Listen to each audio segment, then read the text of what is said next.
Bismillahirrahmanirrahim. Assalamualaikum warahmatullahi wabarakatuh.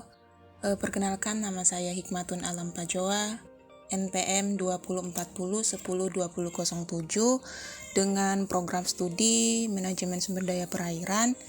Dalam hal ini diampu oleh dosen mata kuliah atas nama Ibu Syamsidar Ghafar, SKEL MSI. Baiklah, tanpa adanya sepatah kata sebagai pengantar, jadi di video kali ini saya akan menjelaskan sedikit secara ringkas tentang optimalisasi penggunaan Microsoft Word dalam ketentuan penulisan karya ilmiah berdasarkan aturan karya tulis ilmiah yang ditetapkan oleh Universitas Borneo Tarakan. Nah, sebelum lanjut, dalam pembuatan karya ilmiah itu sendiri, kita tentunya perlu untuk memperhatikan beberapa kategori yang menjadi poin utama, di mana penulisan karya ilmiah itu tergantung pada bahan atau ukuran kertas terlebih dahulu. Maka untuk itu, poin pertama yang perlu kita perhatikan yaitu bahan dan ukuran kertas, di mana bahan yang digunakan yaitu kertas polos pada Microsoft Word. Kemudian untuk ukurannya sendiri itu A4, bukan yang legal. Biasanya ada kategori atau rancangan khusus yang dikeluarkan oleh instansi untuk membuat karya ilmiah, tetapi pada dasarnya dan juga pada umumnya pembuatan karya ilmiah biasanya digunakan dengan ukuran kertas yaitu A4. Dengan ukuran, tentunya kapasitas ukuran A4 itu sendiri mempunyai legalitas yaitu 21,0 dengan 29,7.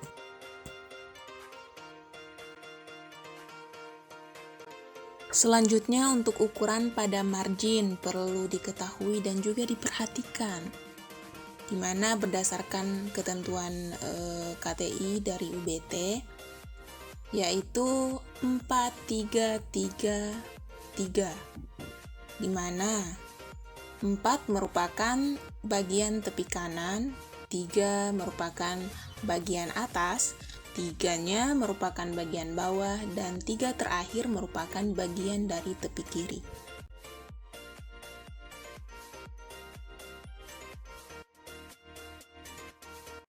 Oke, selanjutnya pada penulisan karya ilmiah atau lebih disingkatnya KTI yang sesuai dengan ketentuan yang dikeluarkan oleh Universitas Borneo Tarakan secara umum dengan tanda kutip bagian awal tersusun beberapa poin.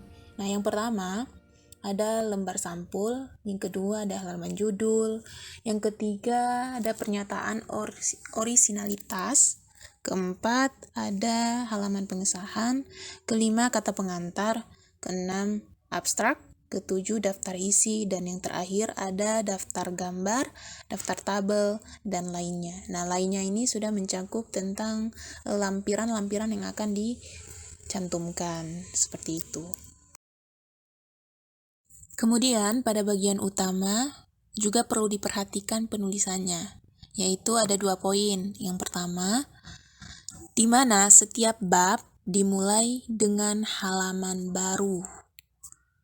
Kedua itu, judul bab secara keseluruhan diketik dengan huruf kapital, simetris atau lurus, kemudian berada di tengah dengan posisi di tengah atau center. Kemudian bercetak tebal atau di bold. Nah, lebih jelasnya di sini kan ada gambar yang tercantum itu sebagai contoh penulisan bab dan juga subbab. Nah, kemudian terdapat beberapa kategori yang perlu diperhatikan pada awal penulisan.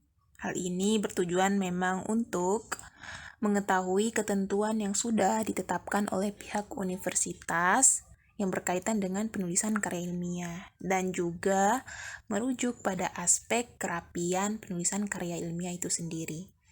Nah, di sini berkaitan dengan pembahasan penulisan bab dan juga subbab. Nah, yang pertama itu penulisan bab. Di sini untuk penulisan bagian bab yang mencakup pendahuluan, tinjauan pustaka, metodologi, hasil dan pembahasan serta penutup itu disetting pada bagian tools tuh yang di atas, kemudian diklik home, kemudian stylist, heading 1.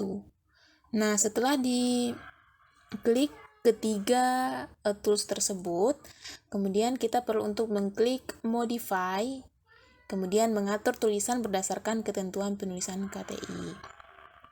Selanjutnya, di bagian subbab yang mencakup bagian latar belakang, tujuan, manfaat, dan seterusnya hingga pada bagian penutup atau bab 5, bab 6, dan bab 7 sampai ke bawahnya sesuai dengan penulisan atau banyaknya materi yang akan disusun.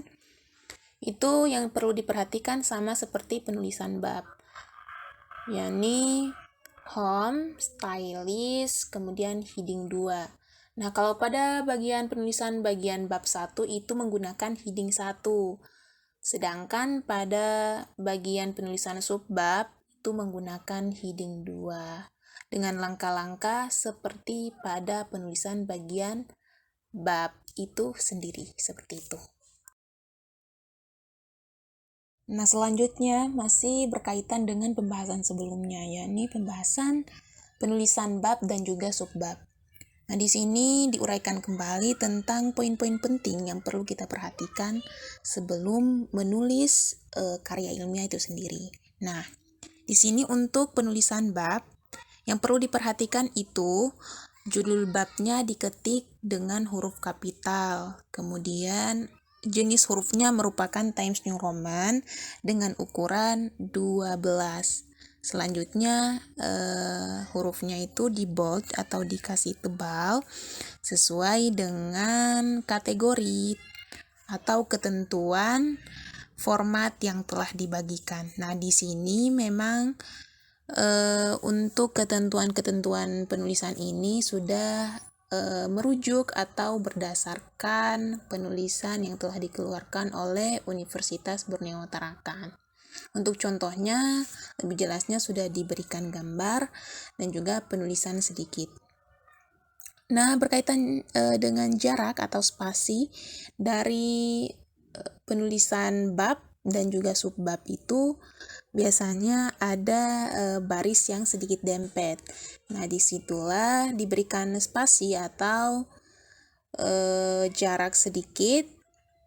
Nah, itu untuk ketentuan yang dikeluarkan oleh Universitas Borneo Tarakan, yakni adalah 12 ppt atau sekitar 3 spasi 3 cm seperti itu.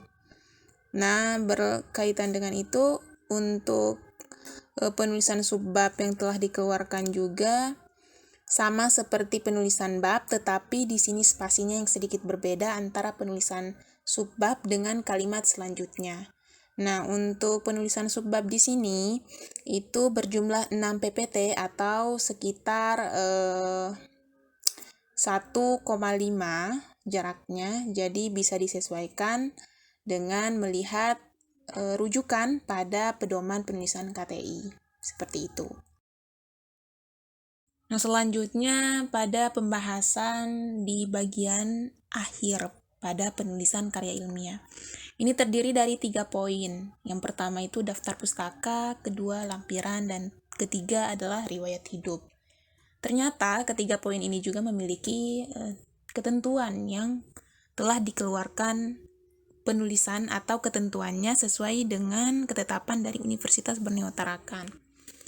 Nah, yang pertama, daftar pustaka, di mana sumber dan juga informasi yang telah kita dapatkan itu harus diambil dari berbagai referensi. Tidak bisa hanya berpacu pada satu referensi saja, tetapi harus diambil atau digali sebanyak mungkin informasi yang akan dicantumkan pada penulisan karya ilmiah. Nah, yang kedua, untuk lampiran, di sini ketentuannya seperti nomor dan juga judul pada lampiran itu ditulis di sudut kiri atas dengan huruf tegak yang merupakan jenisnya adalah Times New Roman. Ukurannya adalah 12. Dan terakhir itu tentang riwayat hidup. Di sini ketentuannya adalah ditulis dengan spasi tunggal. Kemudian jenis hurufnya adalah Times New Roman dengan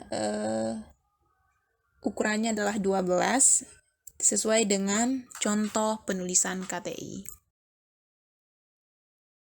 Nah, berkaitan dengan pembuatan halaman di Microsoft Word, itu merupakan hal yang lumrah atau sudah biasa kita dapatkan di berbagai platform media seperti Google atau YouTube. Itu memang banyak tertera berapa tutorial yang sudah disediakan oleh pihak YouTube. Nah, di situ bisa diakses dengan mudah. Tetapi di sini secara khusus saya mempunyai referensi tersendiri yang sudah saya tonton secara langsung, kemudian itu diimplementasikan atau diaplikasikan sebagai pembuktian bahwa memang bagaimana cara penyusunan, cara pembuatan itu untuk lebih mudahnya seperti itu. Nah, Microsoft Word membuat halaman. Di sini yang perlu kita perhatikan, di bagian tools atau bagian atas Microsoft Word ada tools bagian akhir yang namanya adalah design. Nah, design, setelah mengklik tools design, di situ akan tampil yang namanya page number. Nah, setelah mengklik page number, selanjutnya akan hadir tulisan yang namanya bottom of page. Nah, kita perlu untuk mengklik bottom of page. Selanjutnya, setelah itu akan ada pilihan. Nah, kita perlu untuk pilih yang urutan kedua. Nah, setelah itu dipilih urutan kedua atau plain number kedua, maka kita perlu mengklik itu, kemudian memilih kembali namanya. Di sini ada format page number. Nah, di situ akan ada pilihan dari tulisan-tulisan yang akan kita pilih. Ada angka Romawi, ada angka biasa, dan juga ada huruf. Nah, huruf di sini terbagi huruf kapital dan juga huruf kecil. Tetapi kalau untuk pembuatan halaman seperti pada halaman sampul, halaman pengesahan, daftar isi, daftar gambar, dan juga daftar tabel, biasanya menggunakan penulisan huruf kecil.